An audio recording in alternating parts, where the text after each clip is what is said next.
Hello, this is Amy here from the Crowd Converters and welcome to our video on how to write your marketing plan. Did you know that your marketing plan is the key to your success in your business? To be really frank, but to actually grow your business, you need to have a marketing plan and you need to be starting to implement a decent marketing strategy within your business. The right marketing plan will identify everything right from your customer through to where they are, how they're shopping, what their interests are, and what their spend is normally like. It will also determine how you can reach them, but also then it will actually show you how you can keep them and how you can make sure that they're loyal to your brand. So as long as you do your marketing plan properly, you know that you will be getting every single customer that you need to come into your business and dramatically improve the success of your organisation. To help you succeed, go to our Facebook page and download our Proven for Success marketing plan template. Then go back to this video and follow the step-by-step guide that we have created for you whilst filling in the strategy template. Section 1 is the executive summary.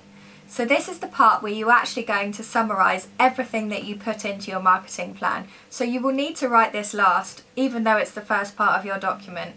This part of the document is so key to your success. It's the part that you can share with any lenders that you have, but also anyone in the business that needs to know everything that's in the marketing plan. So it could be your team members or your business partner. There is benefit to you having this part of the marketing plan too, because what you can do is refer back to it with anything that you're implementing to make sure that it's linking back to everything that you initially wrote in your goals. Section 2 is your target customers, and we have done so many videos on these already, so I won't dwell too much, but actually your target customer really needs to be honed out and you need to know exactly who you're targeting. Check out our other videos to get a little bit more helpful insight as to how you can do this section. But in essence, you are going to need to know their age, their gender, their demographic profile, even where they're located. Especially if you're a beauty business or a restaurant, you need to know that your customers are going to be within a mile, 10 miles, 30 miles of your restaurant, depending on the prestige of it. By fully understanding and knowing your customers, you can speak their language and really understand their wants and needs. Section 3 is all about your USP. So this part is comparing yourself to your competitors. How are you better? And I know a lot of people think actually there aren't any competitors out there in terms of what I do, but that is actually not true. You need to make sure that your customers know why they shouldn't go to this person for a certain thing or why they shouldn't go to that business for another thing. So whether you're better on price, on service, on speed of service, whatever you can deliver, whatever it is, make sure that all of your customers are going to understand and know that. The other key thing is when you're thinking about your USP, make sure it's something that your customers actually want. Because if you're beating people on price, but actually people aren't that bothered about the price, then that is something that you need to address because you're not going to create the sales and drive in your business that you actually want. And this leads nicely onto section 4, which is the pricing and positioning strategy. If you are a luxury brand, you don't want to be pricing your products and services too low. Equally, if you are an everyday value brand, you don't want to be pricing your products too high.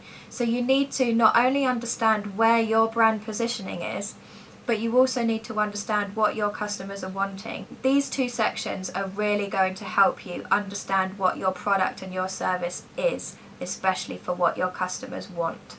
This part of your business plan and your marketing strategy is actually more about what you want, but equally you need to make sure that it's what your customers are wanting too, otherwise you won't have a business in the first place. Section 5 is your distribution plan. And by this, I actually mean how are they going to buy from you? Will it be online? Will it be through a store? Or even through social media? Have all of these sorted out so that you know what your customer experience and your customer journey is going to be. And make sure if you're creating Facebook advertising, for example, if you're then driving customers to your website, make sure the imagery and the tone of voice that you're using with any copy that you're writing is consistent across. This is the section where you really think about how you can reach your customer. Section 6 is your offers. What special offers, if any, will you have for new customers? Or what loyalty offers will you have for customers that repeat buy from you? This could include money off or free trials, money back guarantees, or even package bundles. While you don't want to price offers too cheaply, what it will do is help you grow your customer base quite quickly. Section 7 is all about your marketing materials. These are the exact materials that you're going to need to help promote your business, whether it's physical printed adverts, whether it's adverts on social media, or perhaps your website. These are all elements that you may need for your marketing strategy. When you know your target market, you'll be able to create and understand which materials you actually need. Good exercise here is to write a list of what you've already got, what needs updating, or what needs getting rid of altogether. Section 8 is your promotion strategy. So this is actually the most important part of your marketing business template. This is the exact channels that you will use to reach your customer. The previous section is the physical asset, whereas this is more like a distribution channel. So for example, say you needed to create a brochure for a trade show. The trade show will be the actual distribution channel. Equally, if you were creating a brochure to do door-to-door sales or door-to-door drops, the door-to-door sales on the door-to-door drops, that will be your channel. Basically, it's how you will actually get the brochures into people's hands that is your channel and your promotion strategy. Section 9 is the online marketing strategy. Unfortunately, whether you're a fan or not of online, everybody nowadays goes to the website and your Facebook page to check you out, just to get a bit of understanding of what you do, but also to see whether you're a trusted brand. Centennials now, so the younger people that are starting to buy, they're age sort of 15 to 20, they are so hot on their reviews. They want to know that someone's really trusted and they've got good quality products and services. So some key things to sort out and really note down and understand is, first of all, your keyword marketing strategy. What keywords are you going to be putting into your website so that your SEO is optimized? Our advice is here to go for long tail rather than short tail, and by that I mean, for us, for example, we wouldn't use marketing consultancy, we would use online marketing courses in the UK. It just makes the keyword slightly longer and also makes that your SEO go up the algorithms quicker. It means that when people are starting to type the long tail keywords, you're more likely to show up because there's less competition. To give you a bit of a price understanding of how expensive SEO and pay-per-click can be, when I was working for a technology company, they, with their pay-per-click advertising, bid on iPhone when it launched. It was probably 5 or 6 years ago now. They spent £2 million in 2 days. And that is because they just used the word iPhone, and they did sell out. However, the chances are, because of the prestige around iPhone, particularly at that time, not so much now, they would have sold out anyway. It's just the fact that they sold out quicker. So it's just something to be aware of, where you don't want to be spending money unnecessarily on SEO. In general, your SEO strategy needs to be thought about as well, and in order to remain fairly high up Google rankings, you need to make sure that you're updating your website regularly. So this is why an awful lot of small businesses now are regularly updating with blogs. While it is completely time consuming, actually it is so important to help with your SEO. So we totally recommend that you carve out an hour or two of your time each week to upload a blog. It doesn't have to be a weekly blog. Even if it's just a month, it will help you with your Google rankings. To stay up to date with the SEO guidelines on Google, please drop us an email or drop us a call. We're more than happy to help you and have a free 15-minute conversation with you. The next online strategy that you have to think about is your paid online marketing strategy. So whether you're using Google AdWords or whether you're using Facebook ads or whether you're using Instagram ads, whatever it is that you're using, you need to make sure that A, your customers are going to see it and they're on those platforms, but also B, have a think about what your budget is on a daily basis.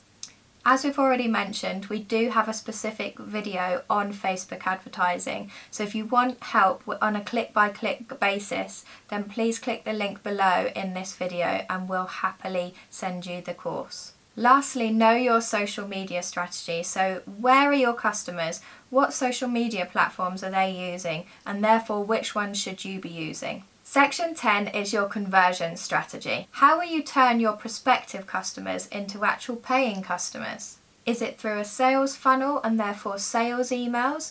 Is it through a sales script or on a call? Or is it showing your prospective customers what your previous customers have said about you? So sharing testimonials with them. The key here is to make sure that your customers are fully trusting you. That way they'll buy from you.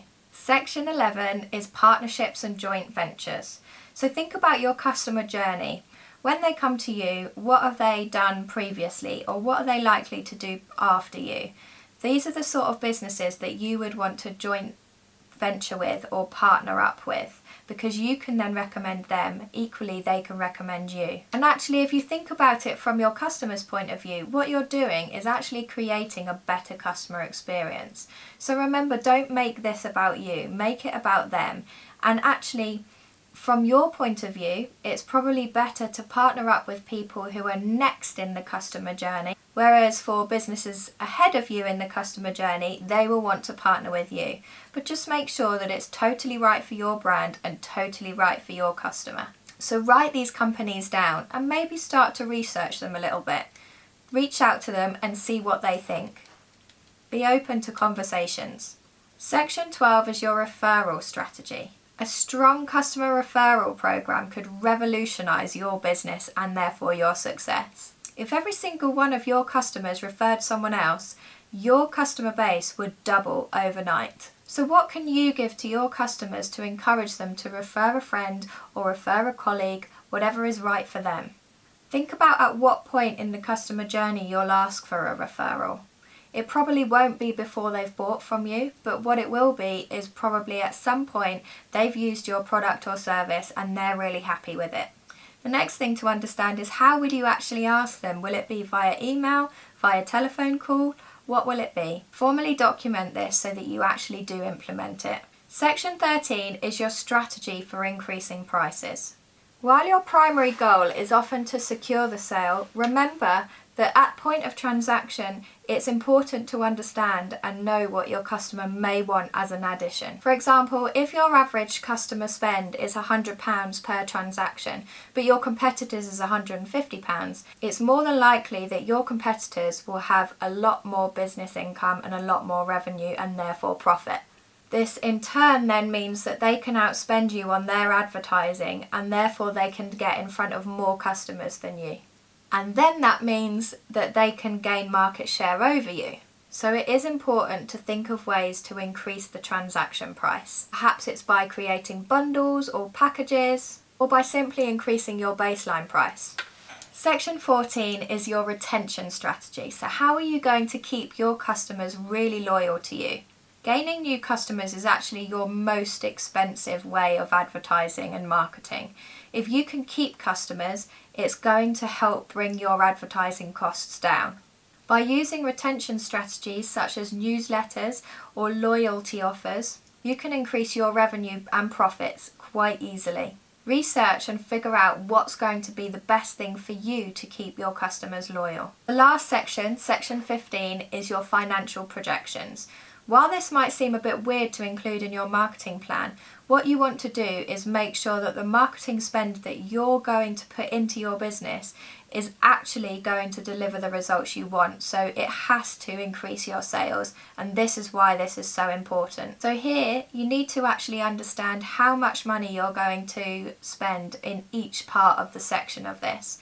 So your physical assets, how much are you going to spend there? Your advertising, how much are you going to spend there? The channels that you're using, how much are you going to spend there? Therefore, in terms of sales, new customers and profits, what do you envisage that's going to do with the spend that you put behind it? Say you put everything new into your marketing strategy and into your business. Where will you be in 1 to 5 years' time? While these will never be 100% accurate, it will help you understand how much you should be spending and what you should be doing. Remember here, you want to be focusing on the channels and the promotional materials that are going to give you the best return on investment, especially to start with when you don't have lots of budget to play with. By completing your financial projections, you will actually then create goals off the back of those to make sure that you're really driving where you need to be driving to. And that is a horrible metaphor, but actually it's so important to understand. I totally understand this is a time-consuming exercise, but it is so worth it and so worthwhile to make the success you need in your business. You will see your sales soar, and in order to help with your time a little bit, do download that strategy template that we've got on our Facebook page. We'd love to share it with you, and we really think it will help you with a starter for 10. Good luck everybody, and please do drop us an email or drop us a direct message if you want any help whatsoever. We'd love to help you. Don't forget to subscribe to our YouTube channel, follow us on Instagram, and like our page on Facebook.